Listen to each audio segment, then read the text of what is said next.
Are we on? Good. Welcome to the Better Than Not podcast. Sometimes we get it right, sometimes we don't.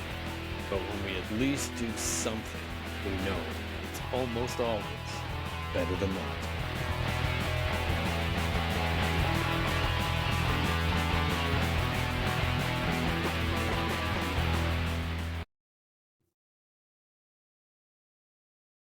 Hi there, and welcome to Better Than Not, the podcast that aims to capture shifting perspectives and thought-provoking ideas in conversation, while asking the question, is anything what it seems? Based on my series of Changing Frame of Reference, which you can read on the Substack app, and I hope you will, is it might give you some insight into what the podcast is all about.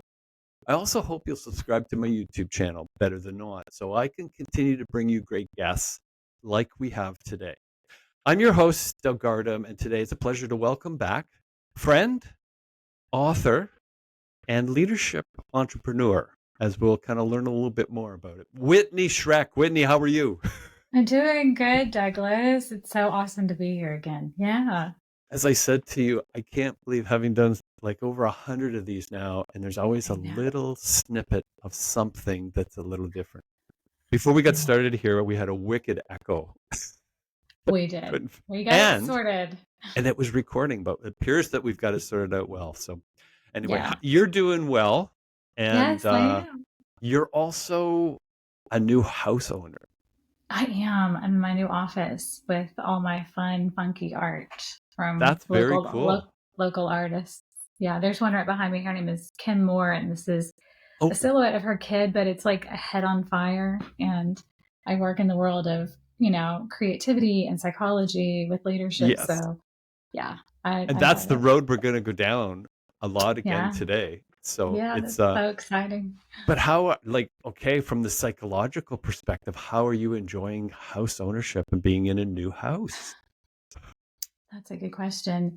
I didn't realize how routine I am. I moved from the old place that I lived in, which I absolutely loved. It was in a perfect spot, very close to everything. But I'm very ritualed and routine. Like when I wake up in the morning, these are the things I'm going to do.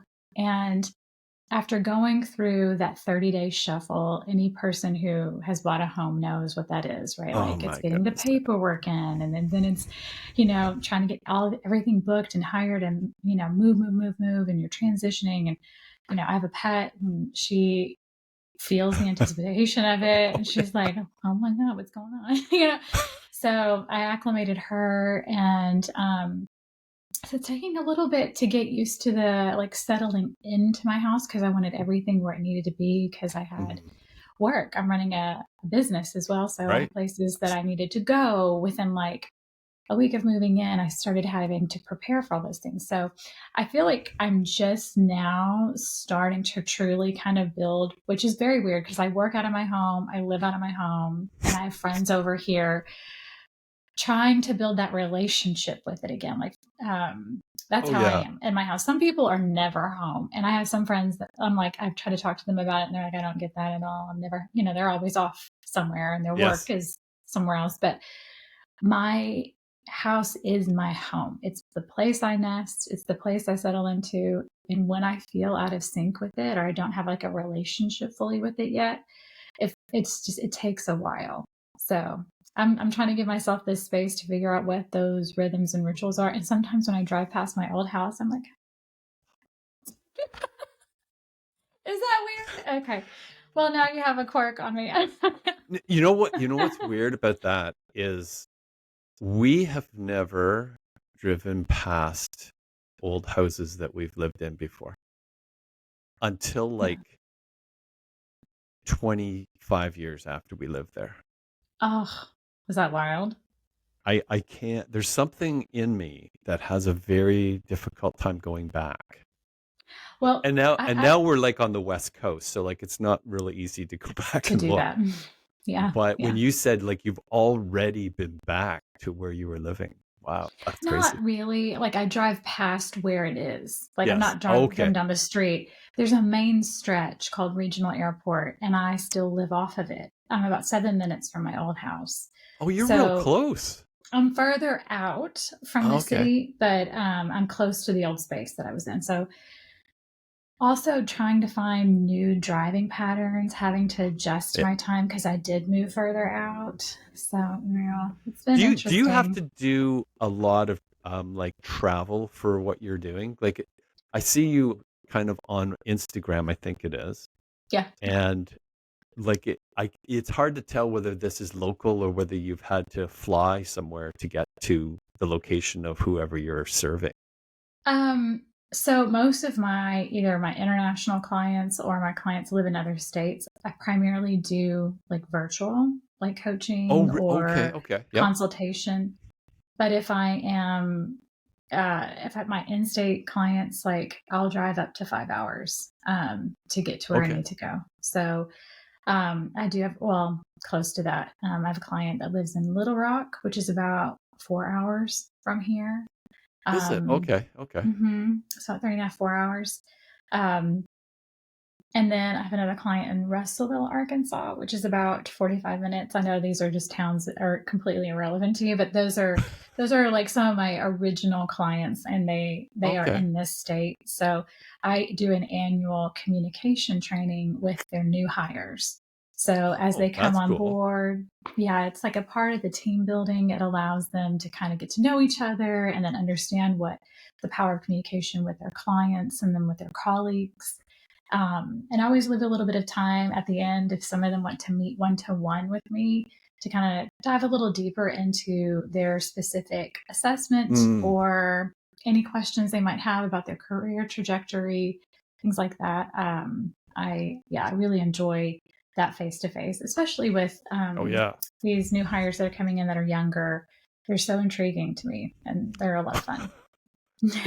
It's probably a very different world for them than Yeah, was, I'll say, when you probably started working. And for me, again, almost another generation where I started working, like today's world would be like staggeringly different. Like I would not yeah. have brought a phone into like that kind of a meeting. And now those are attached to us almost, right?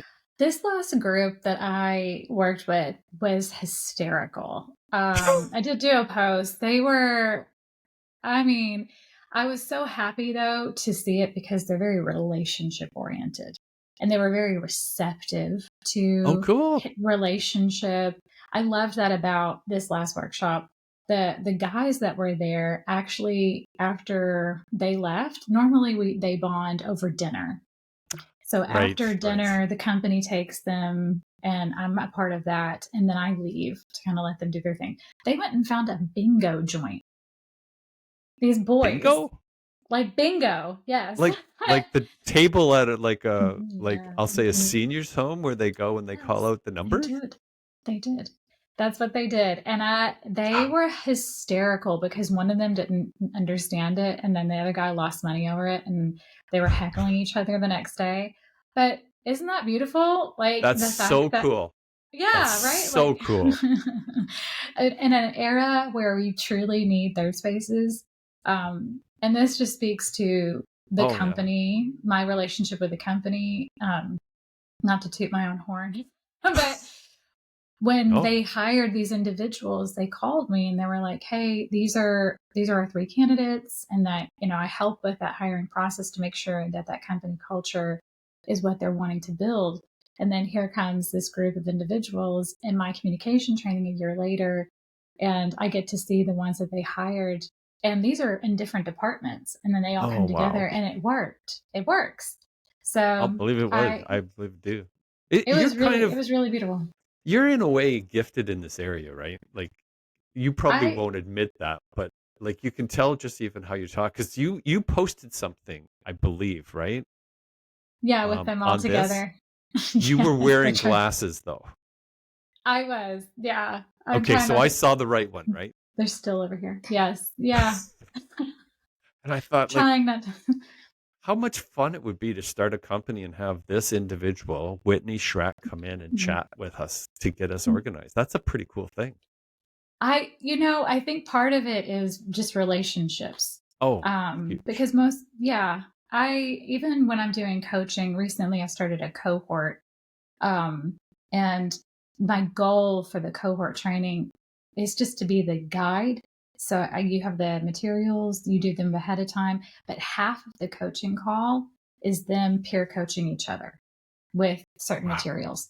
And the reason we do that is because most organizations, people get siloed and they become Hmm. burnout and they're not seen, they're not known. And one of the best ways to get yourself out of a funk is to help someone else. Because It's it's interesting you like, say that because that's true. yeah, That's very accurate. yeah, yeah. And just You don't recently, realize it even. In fact, this has been a conversation that's repeated a few times with some other episodes yeah, of how okay. helping someone else has Yeah, get you out of your a funk. it gets a there's a deep I've experienced myself, Whitney. Like it's one of those Yeah. things where I had no idea, and I think we've talked about this before, but how badly we need people.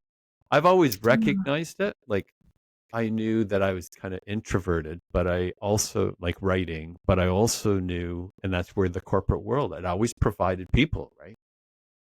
And yep. when you start to write in a, I'll say, more serious way, you can easily get yourself disconnected.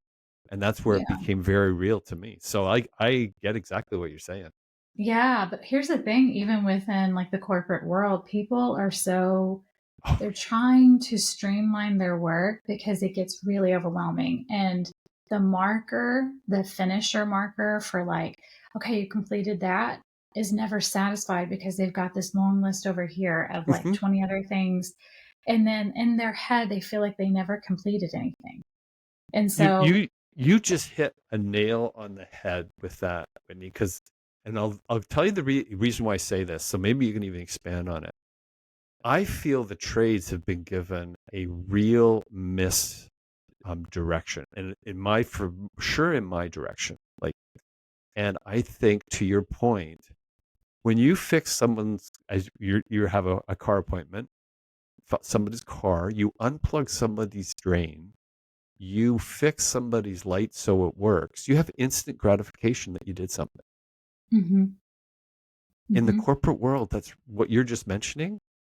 I like it could be months, if not years, before you would kind of say, hey, if you even got one. Or it's not even a pat on the back. So the individuals I'm working with, some of them are in the Yes. financial world. So some of their goals are very long and spread out. Oh But my then at the goodness. very end, everything gets clustered together and then it's finalized, but you're already in the middle of another long drawn out thing that you're doing, a loan that you're processing. So just recently doing this cohort, one of the feedback, because it's my first time to do the peer coaching as a half with this group. And Okay. as half of or a quarter of the coaching session. And there was a gentleman in the whole time that we were doing the coaching call, the first half of it, where they do their weekly check-ins and we kind of talk to each other a little bit about what's going on. He's just doing this the whole time, like, Oh and I my. read body language. He's just like, and he's rubbing his face, and I'm like, oh, in my head, the old, like Mhm. version is like, you got to watch your body language, watch how you're carrying yourself, and he is just exasperated. He's younger too, but he's very sharp, but he's overwhelmed. Yep. Yep. And I was recently listening to a podcast with Brene Brown, and I don't know if you're Mhm. familiar with Oh like yeah. the Buddhist uh, theory around like near far, like the near far of like enemy. So what she talked about was like so if I want to be disciplined, like the far enemy of that would be gluttony or Yes. being undisciplined, whatever the word is for that. Yeah. Just not caring, being chaotic. But the close up enemy of that would be rigidity. So Yes, absolutely. you know what I mean? Like, so Oh, this I idea. like when Hmm. you it's kind of when like you mentioned about being into your own routines, right? With the Hmm. and moving it. Like that's kind of like that's discipline, but at Yeah. the same time there's the rigidity that accompanies that. Like it's the being so I think the way that she was looking at that particular value is like discipline is about mobility. It's ability to like allow me to move through a space that allows me to free up time somewhere else. If I created pockets and I'm disciplined with this, I can concentrate my focus on this. But we were talking about values and in my call, in my cohort call. And for him, his is like around, he has a hard time letting go of letting other people in to help him. So, what was really beautiful Interesting. about that call is as he's talking, I'm like, could you ask your manager to like participate? He's got a really good manager, but he has a heart, he's holding on to it. So, his isn't necessarily about discipline, his is about, um, what is it? Like not letting It's go. not generosity, but it's more of like, I am the person who started this and I want to finish it. Okay. And Yes. I Yes. don't want to be seen as a failure. It's not quite perfectionism, but it's like taking on too much. Hmm. But Hmm. part of doing that, like I don't know the exact term for it. Like, I think it's integrity that he was trying to use. So, like, the far off, like, enemy of integrity is slothfulness, right? Like, just this, like, nature Hmm. to not, but the close up enemy, Irresponsible. irresponsible is a better word. But the close up enemy, I would think, is similar to like to I'm stealing this from her because she was talking about one, but it has this like martyrish tendency to it, Oh yeah. right? I will I like that. sacrifice myself Yes. but you're not being asked to sacrifice yourself. But there's Hmm. an ego piece of it that it's like your ego is taking Yep. the control. But when you're so, and here's the compassion piece of it for me, my compassion curiosity, which is what I think we should lead with whenever we're guiding people like this, instead of saying, stop doing that, or do you not see that this is what that is he is so overwhelmed and he's trying to go back to that core value. And his behaviors are acting out in a way that doesn't allow people in.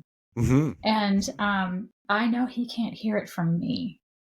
He needs to hear it from a colleague. Right. So they had their first breakout session, and it was so beautiful. It sounded like a waiting, like 7 minutes, like giving them time to chat. And I'm like, I'm not going to peep in because I know how powerful it is to let people have their moments. Oh And yeah. they have Yeah. like a guideline of like what they're supposed to be doing as peer coaches.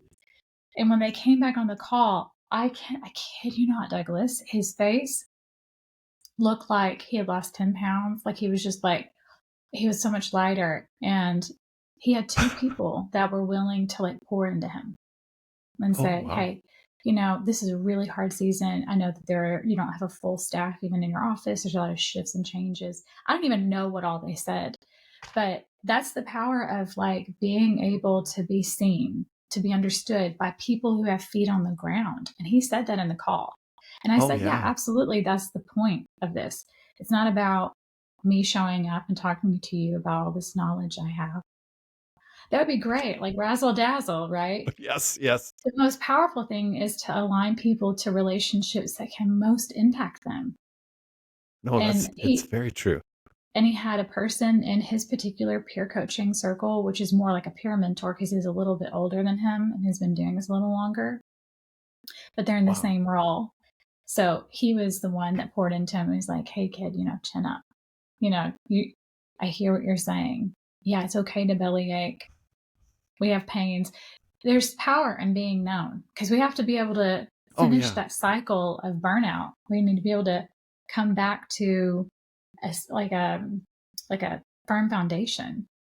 Otherwise, yeah, It's it can such a drain you. hopeful story that you just Yeah, related to me, yeah, because it's one of those things, like, it's so funny we're already talking about this today because hmm um and I'll say this from, because this is a guy who you're dealing with, right? hmm And I think there's something that's, we have a really hard time explaining why we're where we are. hmm And I mean, it's been kind of put up as loneliness, mm because you started with saying, like, your actions actually push people away. They mm don't bring them to you. And I right, can't believe how, like, how it's being almost recognized now that yeah, we need this. And what I think is really cool here, Whitney, is that you recognize it. yeah. He doesn't need me. He needs that person. So I have to credit that company because they took a risk on doing this cohort coaching. Oh wow. Right, because 'cause they're so Yep. used to just having me, be the person coaching these individuals. So I was like, hey, here's a new idea. And it's a very high traditional company in the South. So, Really? yes, but I've been working with them for 7 years. Oh my And goodness. Okay. that's a really strong established, well, it might be longer than that. Wow. It's actually been longer than that. It's about 12 years. Ha! Time flies. That's a But long time. yeah, yeah. But part of that is trusting the relationship that's been built, right? Like, you've Yes. helped us Yes. hire some really good people. We want to retain them. We're going through some real hard shifts. And Mm.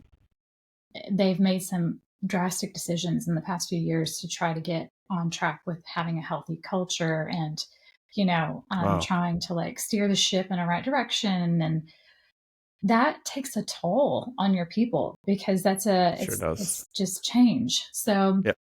when I think about like cohorts and like people learning, one of the courses that I've created is called the Mentoring Bundle. And I recently Say did that some again. The Intorn or mentoring, mentor bundle. Okay. sorry, mentoring bundle. It's on my Lit Leader platform. So Lit Leader, Is that on your website? yeah, it's litleader .thinkific.com. But the mentoring bundle, I'm going to actually be launching a group where I'm only selecting about 12 individuals, and Oh I'm wow. trying to create a cohort that is co-ed, because I see that as really beneficial. And I've had a lot of people be like, "You should do this for just all women." And I'm speaking at an all women's conference on December 9th, and Oh cool. I'm giving them 6 slots to choose from. And the other 6 will just be like put out there. So, um, but yeah, Interesting. I think there is a beautiful, powerful dynamic when we have guys and gals. Another thing that I'm working on, Uh-huh. because relationships is so incredibly important to me, that's like the learning side. That's the professional development side. There's also a side to me that wants to like incorporate that in my own community, like Sure. doing like co-ed pop-up events, because I miss being. I mean, I had guy friends growing up, um, and in college, and some of my most profound mentors were men, and um, Interesting. Interesting. yeah. So I think we're better together. It does not negate the fact that it is very much needed to have male cohorts and female cohorts of individuals who meet and understand the safety of that, and the ability to grow, and men sharpening men, and women, finding space to hear each other's voices as well. But I That's a think very that cool idea. but I think there's a bit of it missing where we come together. It's either they have to be married, or you meet each other like when you have kids. Yes, yes. Um, but I'm in this like weird space that I'm in my later 30s going into my 40s. I am not married and I don't have children. So Yep. I'm in this like weird pocket of like I want to go out and meet people and I want to engage, and not just for dating. Like, but I mean I really I want to go play games with people. I want to Sure. like I've been dabbling. I call myself like just the dabbler. Um, uh, it's a new nickname for myself. The I dabble. The dabbler. Yeah. So, anyways, I have been going to just different things that bring me joy. Yes. It was a. Have you ever heard of the 12 Wishes? I don't know if I've mentioned this to you before. It's a I type don't of recall this, okay. but At the end of 12 every wishes. year, yeah, at the end of every year, a cluster of my girlfriends and I, for the past 2 years, have done this where you create, it's actually 13 wishes. And the last 12 days going into the new year, you burn off each one and you just either give it to God or whatever you believe in, you just give it to the universe. And the last one you're left with, because you can't read them, you don't know what the last one is going to be. So you write a Ah. list, you put them in these like little, tear them up into little, and fold them up to where you can't Yep. read them. And then the last one is the one that you're responsible for. For the So year. yeah, for the year. So for me this year, it was doing things that bring you more joy. Joy. Yes. And I was like, Cool. okay, well, being in relationships with people, Mm, going out and creating with people and doing things. And it's been so wonderful. I've I'll bet. actually dabbled into like singing again with a friend. She and I meet weekly, and I've got my keyboard, and we've been learning a song together. Oh, wow. To doing a 10K with a friend. I know running is not fun, but you know, it's getting I've out run and for most of my life, so, like, okay, good. I get it. So, like, Yeah, it's, yeah, yeah, yeah. I in fact, I don't know how we get by without exercise, to be honest with you, It is so important, but Whitney. that's it. Oh my goodness, man. But that's another place of like, what are these third spaces? What are these Mhm. that those are so necessary, but instead of searching for all the third spaces, we got to figure out like what brings us joy. And it's also been a great exegesis for me in my environment, like my ability to kind of go and see what my community is already offering, so that if I did want to create something, I'm not overlapping.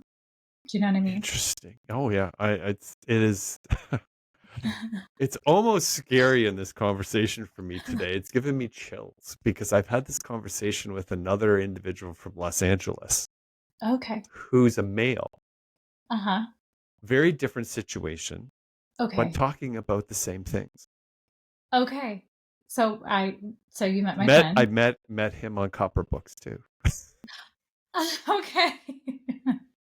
It is crazy. I'm gonna tell you, it's Scott Walker.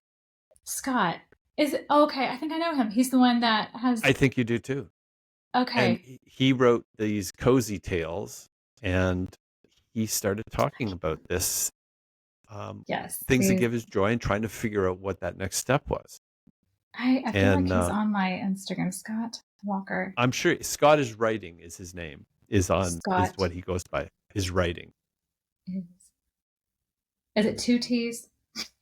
I think Oh it is. yes, Yes, it Scott. is. Yes, that's yes, I remember him. Now I'm thinking, man, you should have a chat with him because it's like he's way down this road.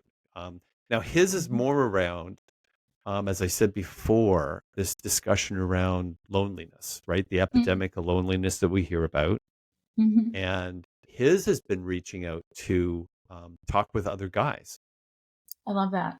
Yeah. and Yeah. he's been blown away by it. Like, and I was sharing some of my experiences, so I'm gonna tell you this one Okay. because this is all fits into the community part that you're talking about, right? Yeah. Yeah, yeah. And I'm married. I have kids, Yeah. right? They're grown, but I was going to Mhm. say, so I have, that's a different kind of different than than where you're at. Mhm. And so last night, we're connected with the church here, Mhm. and we had a Bible study that had over 200 guys at it. Yeah. So, so what, to your point, this is I mentioned guys because it's a men's Bible study. We have like all different. We Yeah. have men's and women's, Mhm. women's and men's. Mhm. But I'm like when I first attended this, like Mhm. I was so intimidated, Whitney, that I Sure. was Yeah. very, very close to walking away because I had Okay. never experienced anything like this. Yeah. And I'm kind of raised in this world, which I think many males still are. Is I can't admit I have any weaknesses. I can't, like, Okay. I'm in competition, right? Like I don't even know it actually sometimes. Mhm. Mhm. So when you're talking about this and what brings you joy and Mhm. doing this with other people and Yeah. then connecting that not only with females but with males, like to me, I think Yeah. you're onto something, man.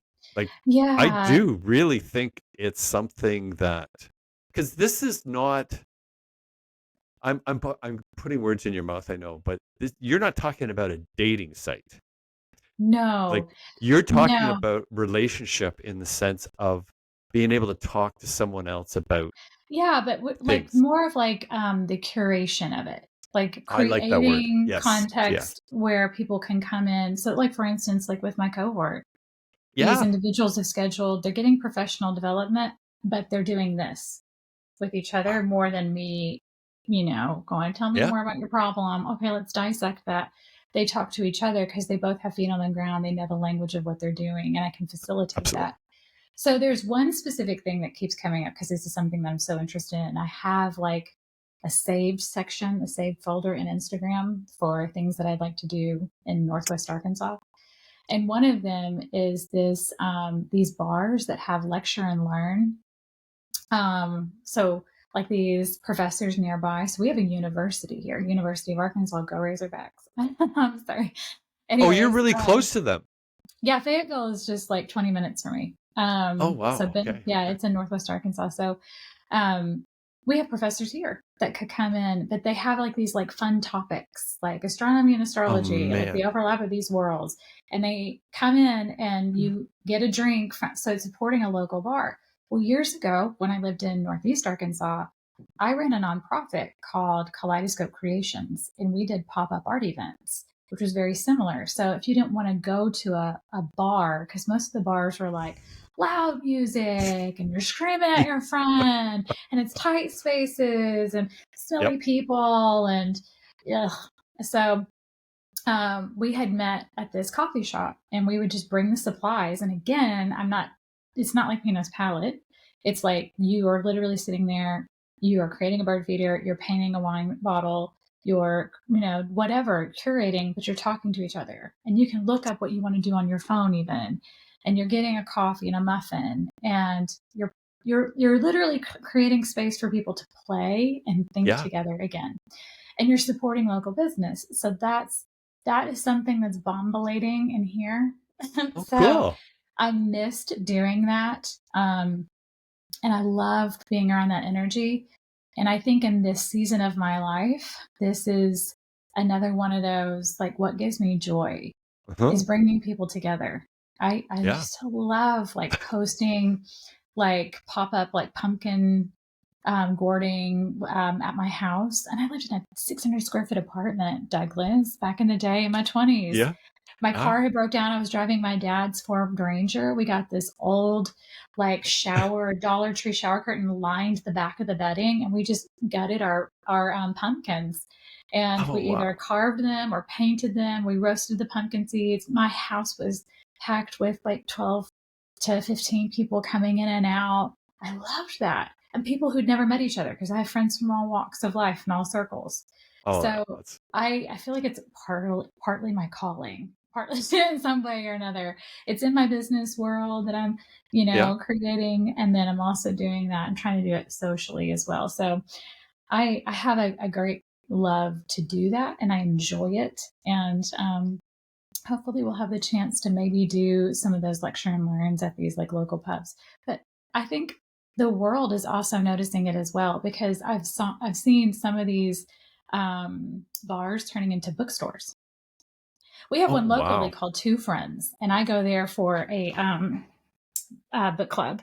But they have like a little bar where you can sit at, and it's just got like little treats, and you can get wine or you can get an espresso or teas. But this one particular bar, the whole back walls, you can check out these books Oh, wow. and you can sit and read. Isn't Oh, that that's nice? cool. Oh, no, Yeah. Like that's the really introverted like, you is like, I want to go there. yeah, it's weird how some of these things are kind of like, and I sometimes wonder whether it's, you had mentioned at the beginning, we're on overload. We're overwhelmed. We're And starved to be seen and loved and known. We're starved of our humanity. We're so yes. hungry for it. And Yeah. it's becoming so apparent in so many different things. Yeah. It's like pick the phone up and call somebody. Go for a Yeah. coffee. My And friends it's do like that now. We've been doing that more. I was in the middle of a I run.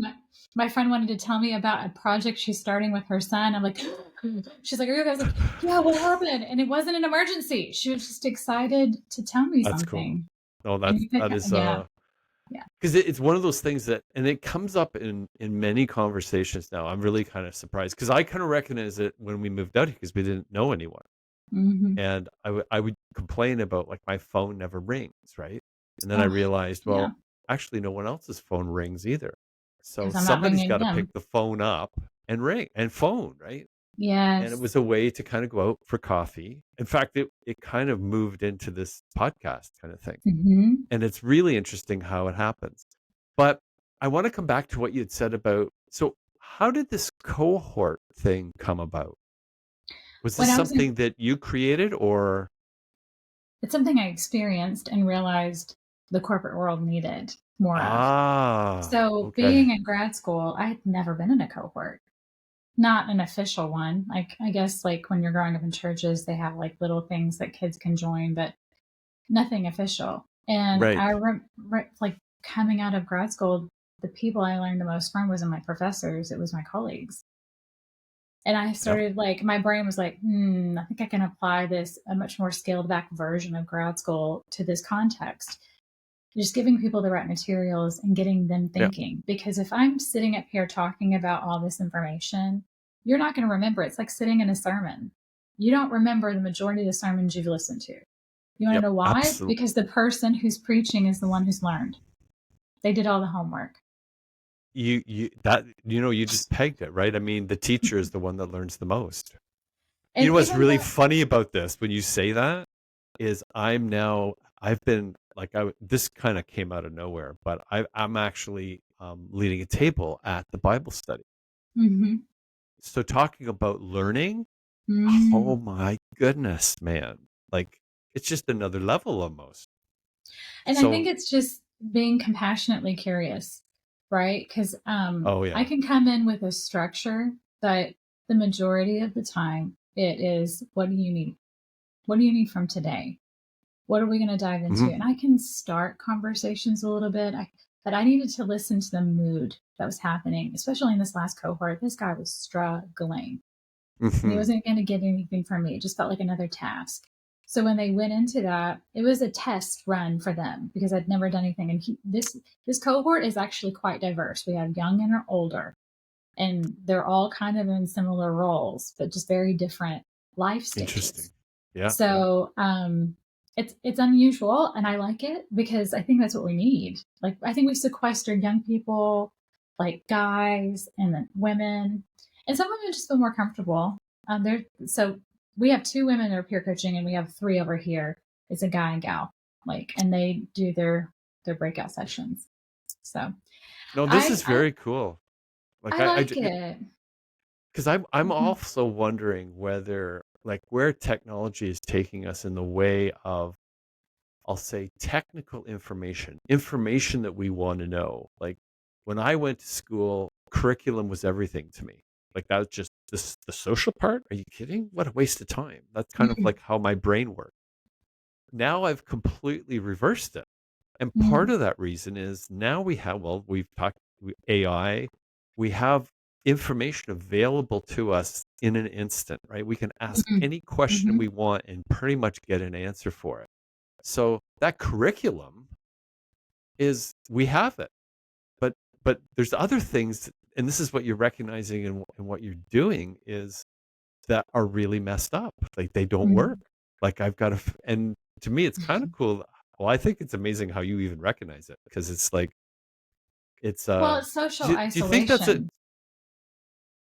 but But again I you don't think it recognize was it. on. Yeah, yeah. I don't think it's on accident, or I don't Mm, think it's on purpose to like harm us. I think we were right. looking for efficiency, but we kind of stripped everything down and turned most of the things that used to be free.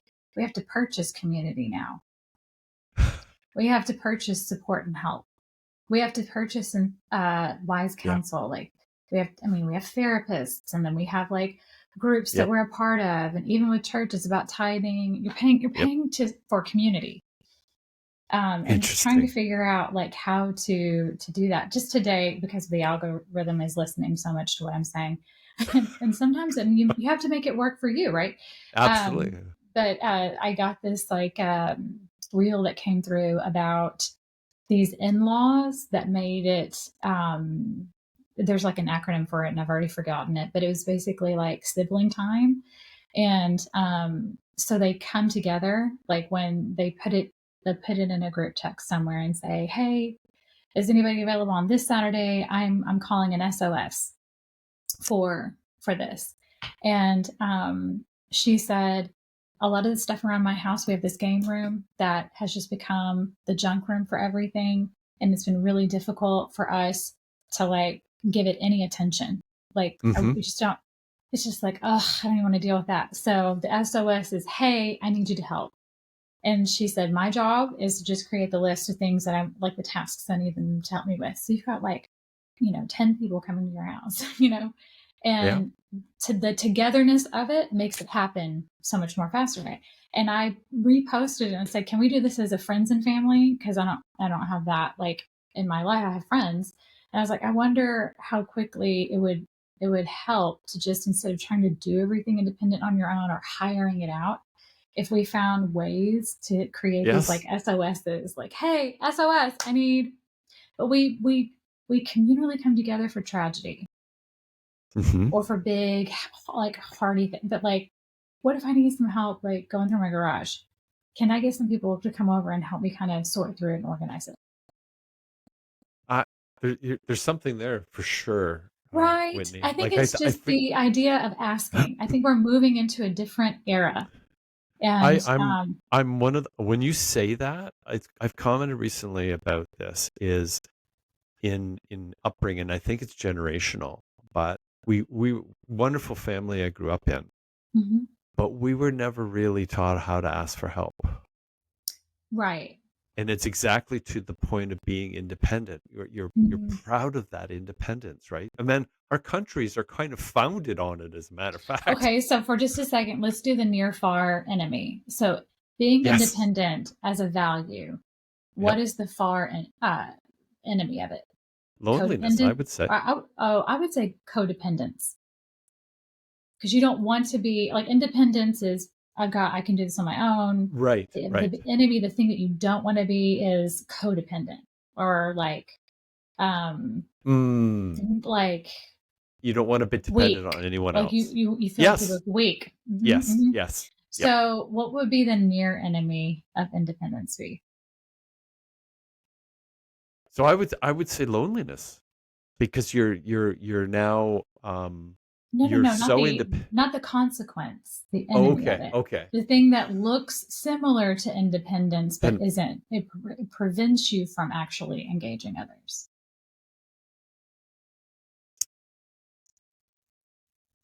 that's interesting. It would that prevents you from Seeing it. So like the person reaching who, out. so instead of being disciplined, I become rigid. I can't actually be mobile. Right. So by independence, this idea is I am like I'm like, you become this, I would say, Island. like insular, like isolation. But that's Yes. more of a consequence, but it's not Yes. really, but you're not letting people in. Like, But you're getting rewarded in the independence field for not doing okay. that, right? Yeah, Like yeah. there So is there it's is a ego.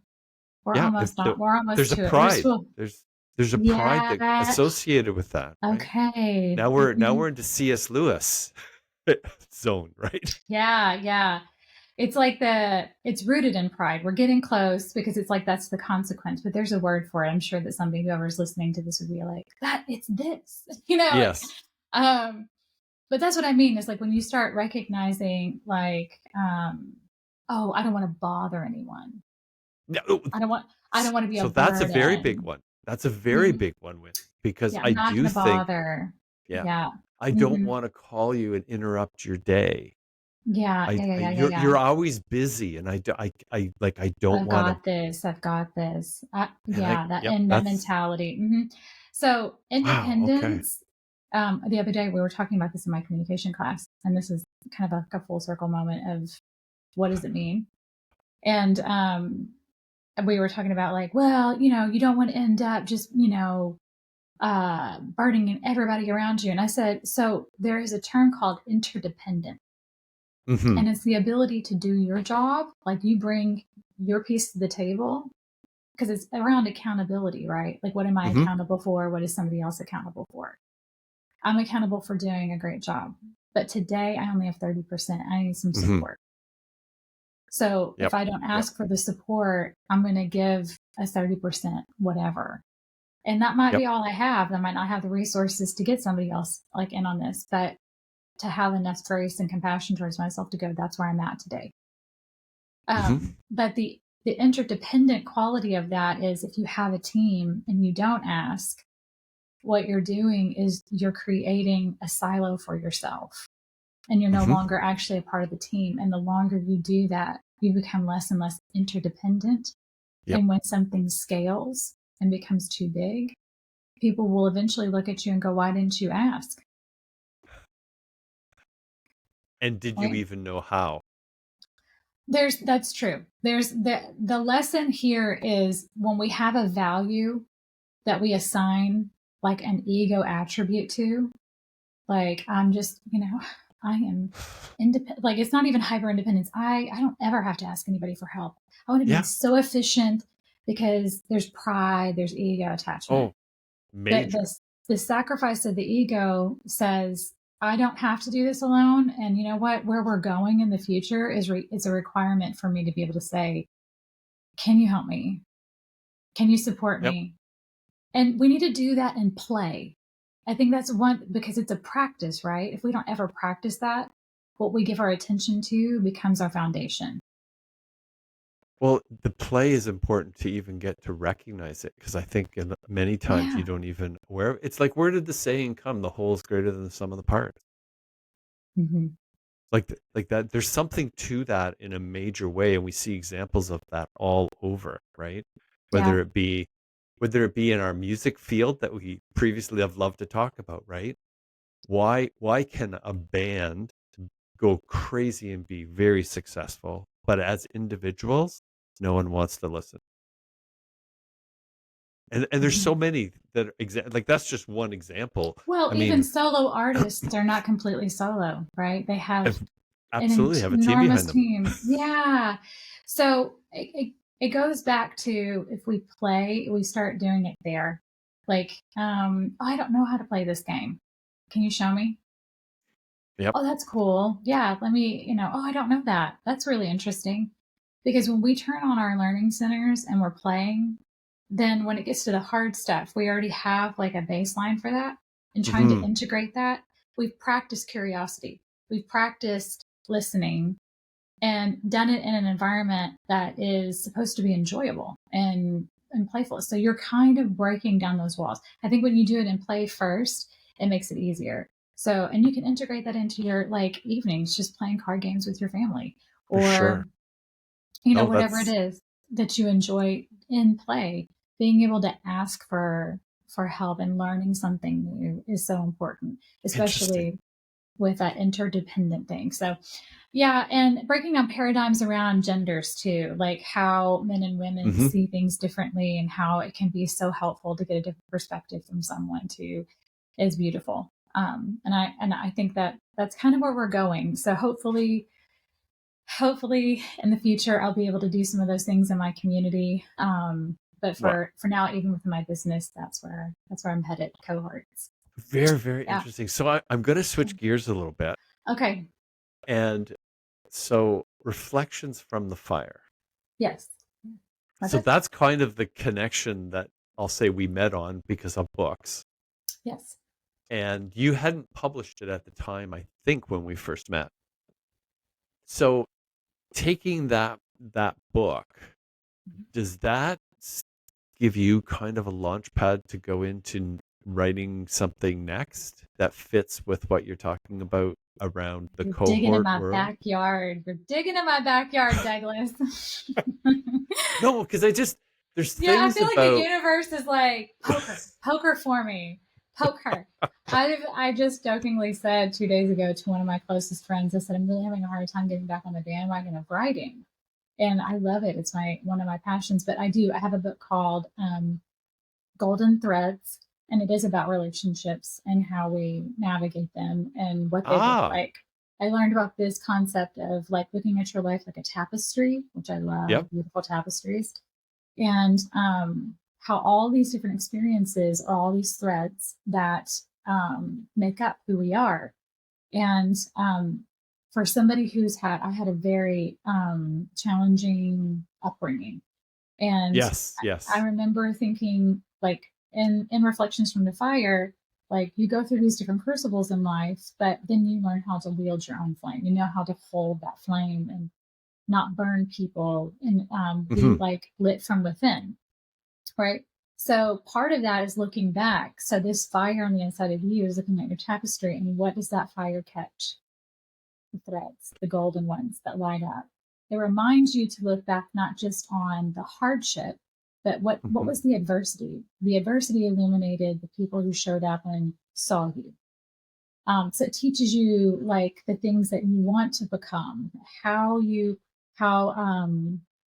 those individuals poured into you so that you could continue becoming who you are.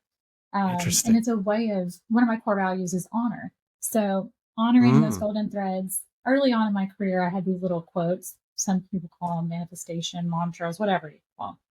But one of my earlier quotes to kind of keep me going when I would get really frustrated and look around and not see what I needed, it was like, be the thing you need or create it. So you don't have a friend, be a friend. You're not getting phone calls, make the phone call. You don't have So, like what age would you have been when you recognized that? 24, Wow, that is very cool. Like to between me, 24 and 26. Yeah. Yeah. Around that age. and you can remember that. That's the part that Yes. I think Oh, is yeah. really Like, neat. well, because I was desperate for a mentor and no And one would mentor me. didn't Toni Morrison say something to that about books? Write the book that you want to read. Yes. Yeah. Yeah. Yeah. Yeah. Yeah.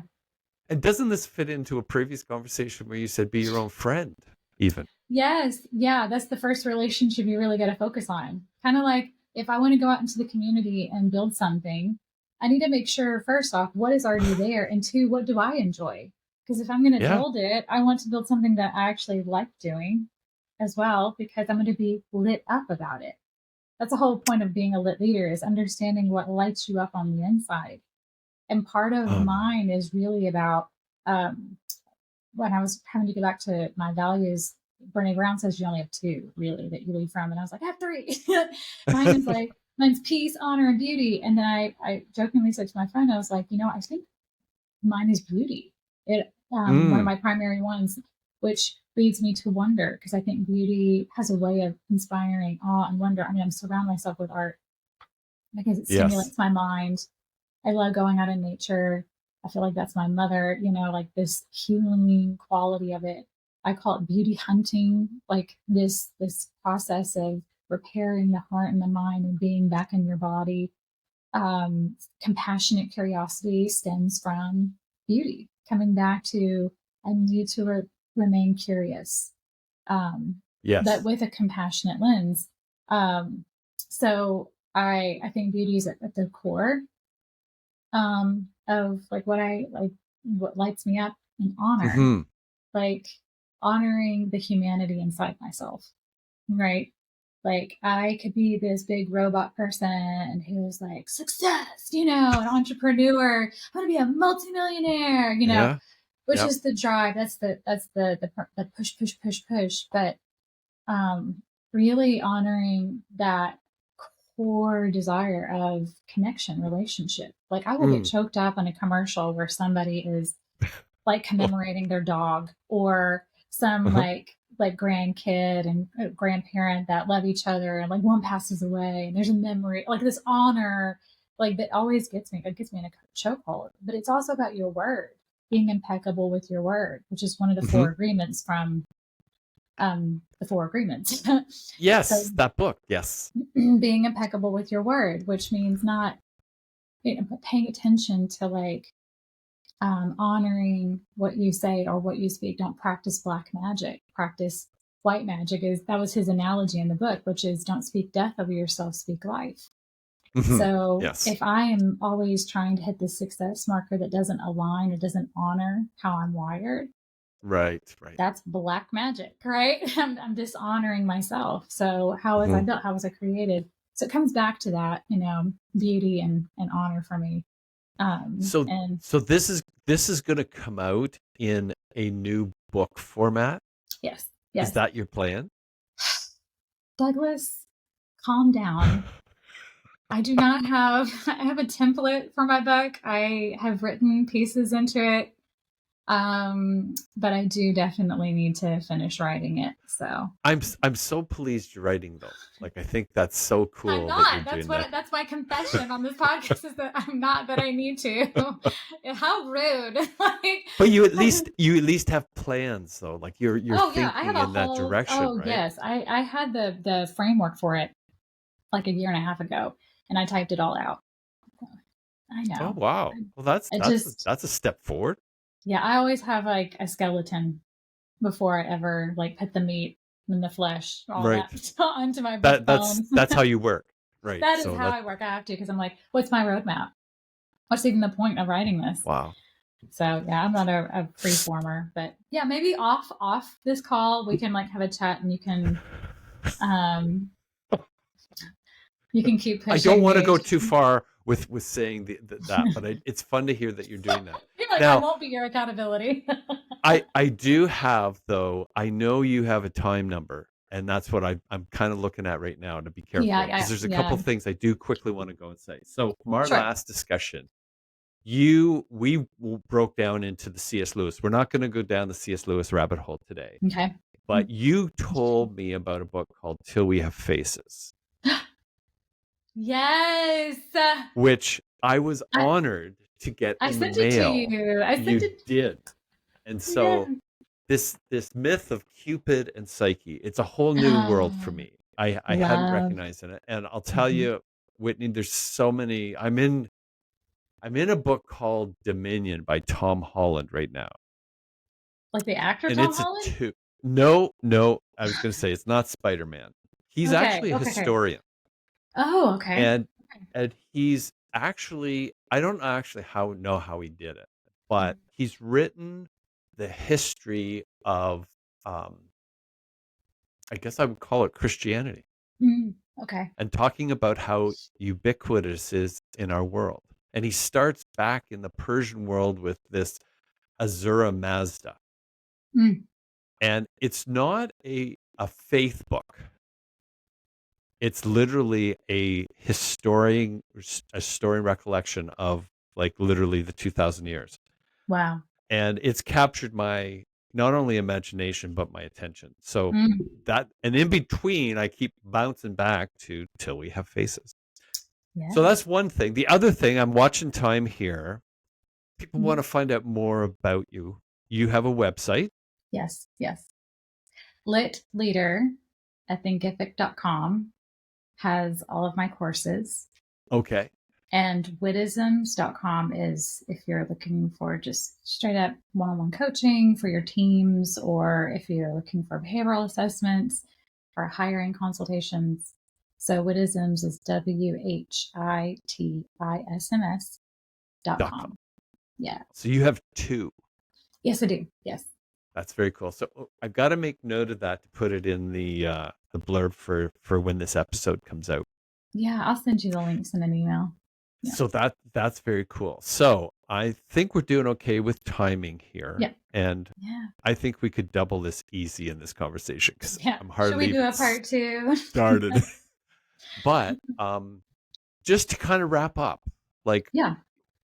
what what would you like to say to kind of wrap up this conversation that we've talked about? Because you've gone down the cohort perspective. You've talked about in I'll say consultation and counseling in the corporate world. Mm. But there's a whole nother side to yourself too, which I think helps you in that world around I'll call it the psychology of how we work, think, and live. Mm. So not putting words in your mouth. What would you? Is there anything else you'd like to kind of wrap up with today? I just would say relationships really matter. Oh my goodness, yes. Relationships really matter. The one with yourself, your community, like how you are in your work. Whatever you do, don't isolate and become insular. That's not where we're going. The world needs the almost authentic version of you. And we only really truly become that when we are in relationships with other people. That's where we learn. That's where we grow past triggers, past our pains of grievances that have happened. And that's where we also grow into the person we're becoming, right? Like where I Mm-hmm. can explore different versions of myself, kind of like you. You and I met on a very different app. And Absolutely. now you are this podcast host, and you're still an author, and you're still doing all these like incredible, but your writing and your art have taken on a different form. And we Oh, still yes. find ways to connect and meet each other. So, yeah, relationships are so incredibly important. But yeah, I'd say just keep moving towards people. Keep onward, keep seeking, keep believing. Very cool. Yeah. Those are great words to kind of. So, with that, I'm sad to say that we're going to wrap up today, but we will have Whitney back again because Part it's two. always a wonderful conversation to chat with. And with that, I hope you'll join us again on Better Than Not. There's lots to go on, and from this conversation, pick up the phone and call somebody if you're thinking about it. Believe me, they'll welcome it. So with Mhm. that, Whitney, great to see you again and chat. And I will, I think we're pretty close to the time, and we'll say goodbye. Okay, bye.